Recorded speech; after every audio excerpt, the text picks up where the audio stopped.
থেকে আমি আসছি আর আসছি।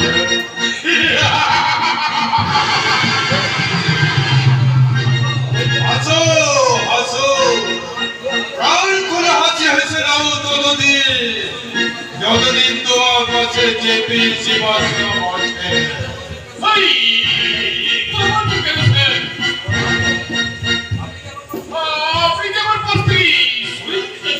এত ঘোড়ার পেটে সওয়ারি, কতক্ষণ চেপে থাকা যায় রূপ নারায়ণ নয়।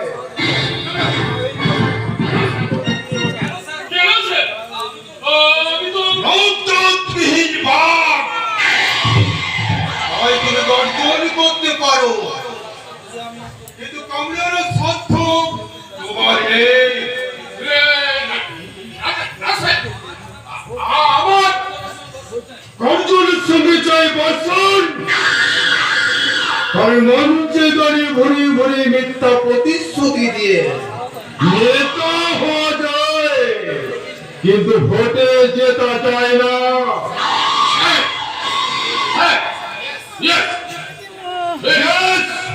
তার জন্য প্রয়োজন হয় মেশিনারি, যেটা তরুণ আর রিপেয়ারিং করতে হয় খুব যত্ন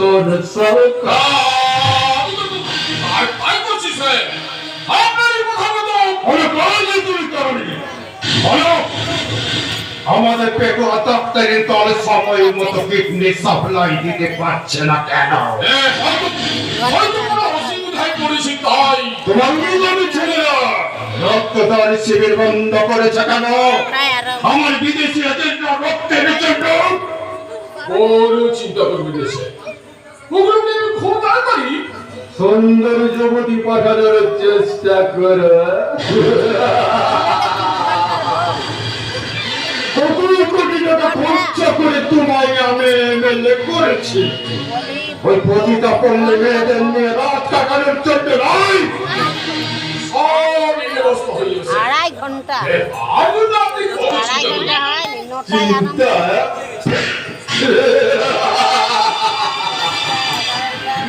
সব চিন্তার মনে ছেদ করে আমি আমার লক্ষ্যে পৌঁছানোর জন্যই তো এই পশু কবলার বুকে ঘাটি বেড়ে বসে আছে।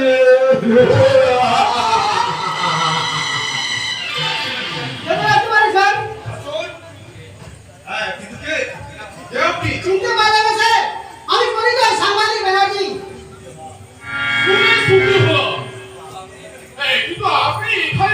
আপনার জন্য নিশ্চয় জনগণ তাদের লাখ টাকার দামি ভোটটা আপনাকে দিয়ে সম্পূর্ণ ক্ষমতার উচ্চাসনে বসিয়েছে, তাই আপনি তাদের জন্য কি করছেন আর না করছেন সেটা জানার অধিকার তাদের আছে। তাই বলে আপনি আমি এসেছি তাদের প্রতিনিধি হয়ে। আমি আপনাদের কাছ থেকে সংবাদ সংগ্রহ করে এবারে সাধারণ জনগণ সবটা জানতে পারবে। কিন্তু এখানে আপনি কি সংবাদ পাবেন? সে কি আপনি একজন এমএলএ হয়ে একজন শিল্পপতির সাথে বৈঠক করছেন আর আমি এখানে কোনো সংবাদ পাবো না? ওনার সঙ্গে বৈঠক করতে আসেনি, এসেছি ওনার ডিনার পার্টিতে নিমন্ত্রণ খাবো। ও, আপনি তাহলে শিল্পের জন্য আসেননি, এসেছেন পেটের জন্য। আপনি পেট ভরাতে কি রাতে বাজে বকছেন? না, জনগণই আমার অপমান করেছে। আমি আপনাকে অপমান করেছি? নিশ্চয় বাঙালির অপমান মানেই তো আমার অপমান, যেহেতু এই বাংলায় বাস করি। কিন্তু আমি বাঙালিকে অপমান করলাম কি হবে? তাদের ভোটে জিতে এমএলএ হয়ে তাদের মঙ্গল চিন্তা না করে শিল্পপতির সাথে ফিটফাট করে নিয়ে বাগান ঘোরাচ্ছেন, পেট ঘোরাচ্ছেন, গাড়ি বাড়ি করছেন, এটা কি তাদের অপমান নয়? সেই চিন্তাটা তাদেরকেই করতে দিন। আরে আপনি অনাধিকার চর্চা না করে এখান থেকে বিদায় নিলেই আমরা খুশি হব। আপনি দেখছেন স্যার, আপনি বাইরের মানুষ, তাই আপনি না জানবেন এই এমএলএ সাহেব জানে বাঙালিরা ভিন্ন মানুষ নয়। ধনীরাম বিনয় বাদল দিলেশ এদের পূর্বপুরুষ, তাই দেওয়ালে পিঠ থেকে তারা এক একটা আইটেম বোমের মতো ফেটে পড়তে জানে। ওদের বিদায় নিলে ভগবান মনে করবেন না, কারণ মনে রাখবেন রাজনীতির ক্ষমতা চিরস্থায়ী নয়। গণতন্ত্র জনগণের ইচ্ছা অনিচ্ছার উপর নির্ভর করে। রাজনৈতিক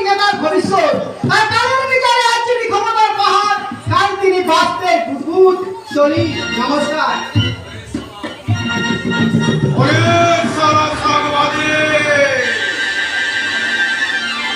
জল আমি বিস্তারে করেছি, তাকে অত সহজতে কুটিয়ে দেওয়া যাবে না।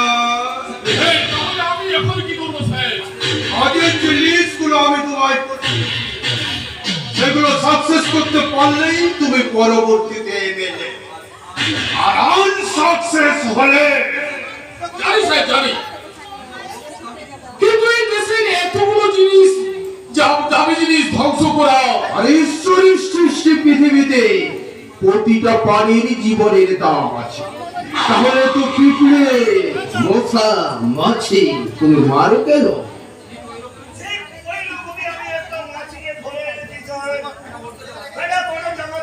তোমার মাছির গুণাবলী বর্ণনা করো।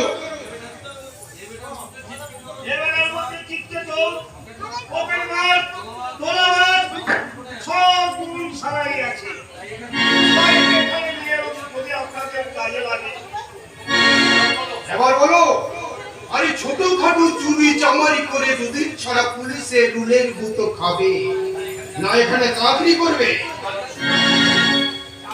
চাকরি পেলে তো বেঁচে যায় স্যার, এসব ছেঁড়া কাজ আর ভালো লাগে না। তাহলে কি কাজ তোমার ভালো লাগবে? একটু বড় ধরনের কাজ স্যার, যেমন ব্যাংক ডাকাতি, বসতে হচ্ছে 2-4টা মার্ডার। সে কি?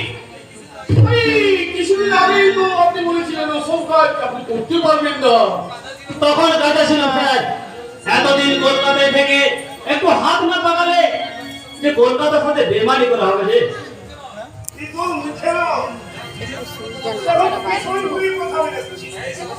এই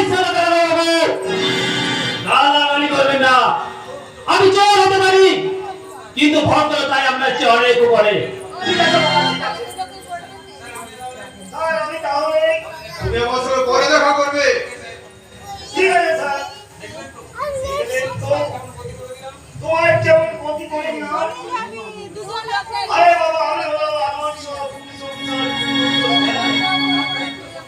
আমার দায়িত্ব সম্পর্কে আমি সদা সচেতন। এবার বলো, কি কি কাজ তুমি করতে পারবে? যত থানায় থেকে করার পাঠ, ধরে আনতে বললে বেড়ে আনবো, আর বেড়ে আনতে বললে বেড়ে নাচ নিয়ে আসবো। তুমি ভাবলে কি করে যাবে উনি আপনাকে দিয়ে ও কাজ করাবেন? আমি শেয়ালের গোপ দেখলে বুঝতে পারি স্যার, কোন শেয়ালটা সবজি খায় আর কোনটা মাংস খায়। এই আজব আজব বকছ। আপনারা তো জিজ্ঞাসা করলেন স্যার। হ্যাঁ, একটা কথা বলতে শুরু করলে আমি কিন্তু বের করতে পারি না স্যার। তুমি ভেতরে যাও, ওস্তাদ কালী শঙ্কর তোমাকে তোমার দায়িত্ব বুঝিয়ে দেবে। ভালো কাজ করলে আমার পদোন্নতি চাই স্যার, কঠোর পরিশ্রম করে হলো 3 মাসের মধ্যে আমার পদোন্নতি করে নেব। তখন আপনাদেরই বলতে হবে স্যার, ये आजाद अली मरद का बच्चा मरद আছে, চলি। নমস্কার। হ্যাঁ, মনে হচ্ছে ছেলেটা সব কাজে ওস্তাদ আছে। আরে থামো থামো থামো হে বাংলার মাথা মোটা এমএলএ, এত সহজে একটা মানুষকে বিচার করা যায় না। ওর বিচার করবো 1 মাস পর। তাহলে আমি এখন কি করবো সাহেব? সরকারি প্রোটেকশন নিয়ে লাল বাতি জ্বালানোর গাড়িতে চড়তে হলে, বিলাসবহুল হোটেলে পাঁচির নাচ দেখতে হলে তুমি আবার কথা মতো কাজ করে যাও। জানি সে জানি, এমএলএ হওয়া তো দূরের কথা, ওই পচানোর মতো আমার স্থায়ী হবে না। আর নিজের আসনটা পাকা করতে আগামী 1 সপ্তাহের মধ্যে বাংলার ঐতিহ্যবাহী দক্ষিণাকালের মন্দিরটা তুমি উড়িয়ে দেবে। হ্যাঁ, কিন্তু কিন্তু কিন্তু স্যার, তুই তাতে সারা দেশে দাঙ্গা লেগে যাবে। আরে সেটাই তো আমি চাই। একটা কথা ভুলে যাচ্ছ কেন? ঘোলা জলেই তো মাছ ধরতে হয়। সে আপনি যেটা ভালো বুঝবেন তাই করুন। আমি শুধু চাই ওই যে কোনো মূল্যের বিনিময়ে ভোটে জিততে। তার জন্য প্রয়োজন হলে ওই যে কোনো দাঙ্গা মাত্রে বাধাতেও আমি সর্বদাই প্রস্তুত।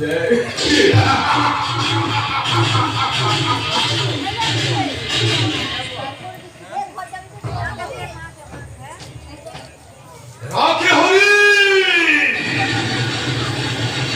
তোমারে পুর সালা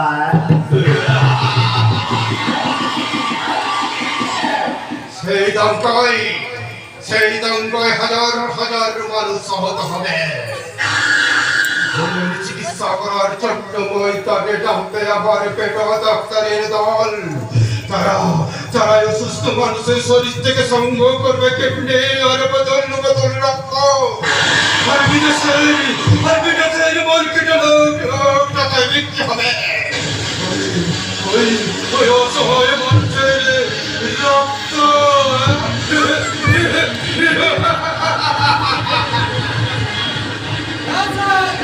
ওই জন্যই কবি সুকান্ত বলেছেন সবচেয়ে খেতে হবে গরিবের রক্ত। রক্ত নয়, তুমি মাংসের চিন্তা করো। কচি মুরগির নরম মাংসে আমি যে বড় ভক্ত। আপনাকে বোঝা ভারী শক্ত। আপনি কৃষ্ণ না কংস?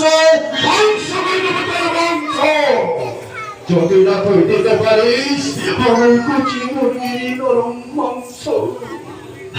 আরে বাঙালি তোরা খারাপ হবে না স্যার। যত সময় আপনার গুদামে মাছ চালান হয়ে যাবে। পছন্দ মতো হলে তুমি পাবে অনেক টাকা। হ্যাঁ, কিন্তু স্যার ওই যে আমাদের এমএলএ সাহেবের বোন।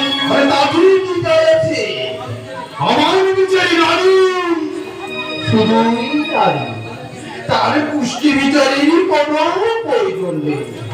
দার্জিলিং আর বাঁকুড়া জলেরই তফাৎ শুধু তাপমাত্রা। নদী আর সমুদ্রের জলের তফাৎ শুধু লবণের।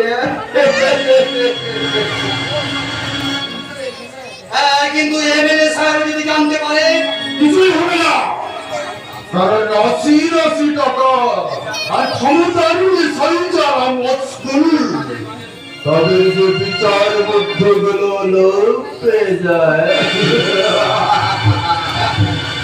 স্যার, আর লাভের অংশটা যেমন আপনার ভাগে বেশি তেমন বিপদের ঝুঁকিটাও আপনার উপর আমি ছেড়ে দিয়ে গেলাম স্যার।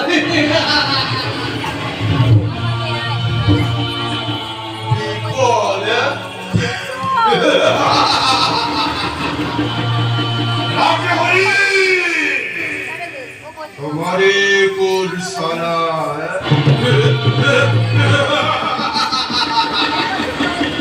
সব বিপদের মুখ ছিঁড়ে এই বাংলার সত্য সুন্দর মঙ্গলময় সব চিত্রকে চিরে ফালা ফালা করে দিয়ে যাবে। এই মিথ্যা স্বপ্ন পেছনে সরে করেছে সব ঘটিকা।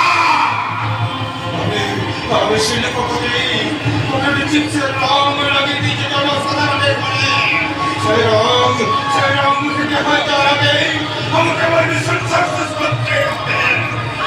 আমার মিশন প্রতিজ্ঞা, ওই মিশন সাকসেস নয়।